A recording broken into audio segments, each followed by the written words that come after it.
नमस्कार, मी पंजाब डक. भुवनेश्वर जवळ असलेला एक कमी दाबाचा पट्टा ते छत्तीसगडकडून मध्य प्रदेशकडून इकडे गुजरातकडे जात असल्यामुळं महाराष्ट्रामध्ये काय होणार आहे, नागपूर, भंडारा, गोंदिया, चंद्रपूर, वर्धा आणि त्याच्यानंतर अमरावती ह्या परिसरामध्ये काय होणार, ह्या 2-3 दिवस तिकडे पाऊस पडणार आहे. म्हणून पूर्व विदर्भातल्या त्या 6 जिल्ह्यातल्या शेतकऱ्यांनी अंदाज लक्षात घ्यायचा.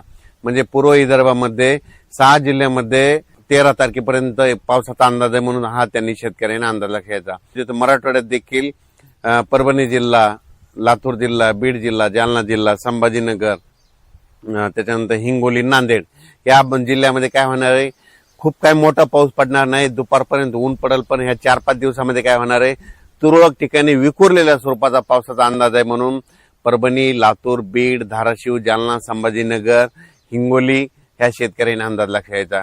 त्याच्यानंतर राज्यात आपण उत्तर कोकणपट्टीकडे वळू.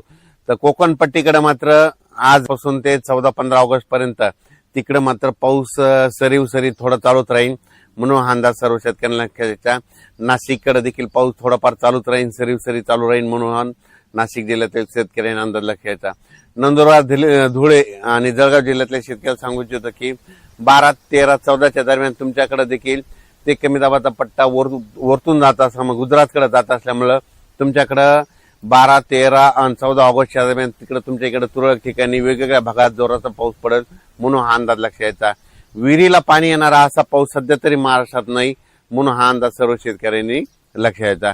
त्याच्यानंतर इकडं अहिल्यानगरकडे देखील, अहिल्यानगरच्या सर्व जिल्ह्यात सगळीकडे जोराचा पाऊस पडणार नाही, फक्त विखुरलेल्या स्वरूपाचाच पाऊस असणार आहे, म्हणून हा अहिल्यानगरच्या संपूर्ण जिल्ह्यातल्या, तालुक्यातल्या, शहरातल्या, गावातल्या लोकांनी हा अंदाज लक्षात घ्यायचा. त्याच्यानंतर पुणे, सातारा, सांगली, सोलापूर, कोल्हापूर त्या पश्चिम महाराष्ट्रात देखील काय होणार आहे, सरीत राहणार आहे. तुरळक ठिकाणी विखुरलेल्या स्वरूपात आणखीन 13 ऑगस्ट पर्यंत पाऊस राहणार आहे.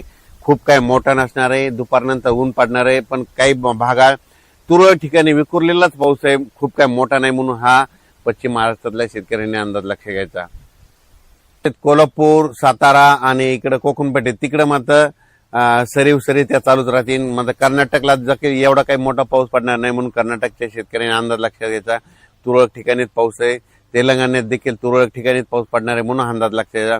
फक्त एक कमी दाबाचा पट्टा भुवनेश्वरहून आपलं इकडे मध्य प्रदेशकडे जात असल्यामुळं विदर्भातच पाऊस पडणार आहे, ते पूर्व विदर्भात. मग वर्धा, नागपूर, भंडारा, गोंदिया, चंद्रपूर, त्याच्यानंतर यवतमाळचा काही भाग आणि अमरावती, त्याच्यानंतर मोर्शी, असं करत परतवाडा, इकडं जळगाव, जामोद, इकडं जळगाव, रावेर, धुळे, नंदुरबार ह्या पट्ट्यामध्ये जात असल्यामुळे ह्यामध्ये 11, 12, 13च्या दरम्यान तिकडल्या भागातच म्हणजे मध्य प्रदेशच्या बाजून महाराष्ट्र जे लगतचे जिल्हे, तालुके येतात त्या शेजारच्या तालुक्यामध्ये पाऊस पडणार आहे, म्हणून हा अंदाज लक्षात आहे.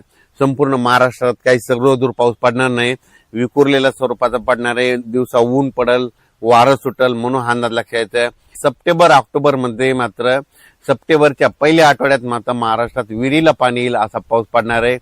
पुन्हा मात्र धरण क्षेत्रात वाढ होणारा पाऊस, परतीचाच पाऊस असणार आहे, म्हणून हा अंदाज सर्व शेतकऱ्यांना लक्षात घ्यायचा. त्याच्यानंतर 15, 16, 17 ऑगस्टच्या दरम्यान एकदा राज्यात पाऊस आहे, पण ते सर्वदूर नाही. ते पण काय होणार आहे, पुन्हा एक कमी दाबाचा पट्टा तयार होणार आहे. ते काय होणार, परत ते काय होणार, भुवनेश्वरून छत्तीसगडहून मध्य प्रदेशकडून तिकडं उत्तराखंडकडे जाईल. मग उत्तराखंडकडे जात असल्यामुळं महाराष्ट्रात फक्त वर्धा, नागपूर, भंडारा, गोंदिया त्या परिसरात तिकडे जोराचा पाऊस पडेल, आणि तिकडे पाऊस पडत असल्यामुळं महाराष्ट्रात फक्त सरी तुरळक ठिकाणी 15, 16, 17 ऑगस्टच्या दरम्यान विखुरलेल्या स्वरूपाचा पाऊस पडणार आहे, असा मोठा पडणार नाही, म्हणून अंदाज लक्षात घ्यायचा. फक्त मात्र विदर्भात, पूर्व विदर्भात ते पाऊस असणार आहे, म्हणून पूर्व विदर्भातल्या शेतकऱ्यांनी अंदाज लक्षात घेऊन आपण आपल्या शेतीची कामे करायची. यावर्षी सप्टेंबर, ऑक्टोबर मध्ये जास्त पाऊस पडणार आहे. म्हणजे ऑगस्ट संपताना जे वातावरण चेंज होईल आणि सप्टेंबरच्या पहिल्या आठवड्यात चांगला जोराचा पाऊस असणार आहे, आणि ते राज्यभर सगळीकडेच पडणार आहे. मग पाऊस काय होईल, पश्चिम महाराष्ट्राकडे सोलापूर जिल्हा जे वंचित भाग आहे, सोलापूर, सांगलीचा काही भाग, आटपाडी इकडं, त्याच्यानंतर धाराशिव जिल्हा, लातूर जिल्हा, बीड जिल्हा, तर त्या शेतकऱ्याला सांगू इच्छितो की सध्या तरी तुमच्याकडे पिकाला लागल तसाच पाऊस पडणार आहे, पिकं जोपतील असाच पडणार आहे. पण तुमचं पीक काही खराब होणार नाही, पीक काही वाळून जाणार नाही. मात्र सप्टेंबर मधला पाऊस मात्र तुम्हाला सरासरी भरून काढणार आहे. म्हणून सोलापूर जिल्हा, लातूर जिल्हा, बीड जिल्हा, त्याच्यानंतर इकडे अहिल्यानगर जिल्हा, त्याच्यानंतर सांगली जिल्हा ह्या शेतकऱ्यांनी अंदाज लक्षात घ्यायचा.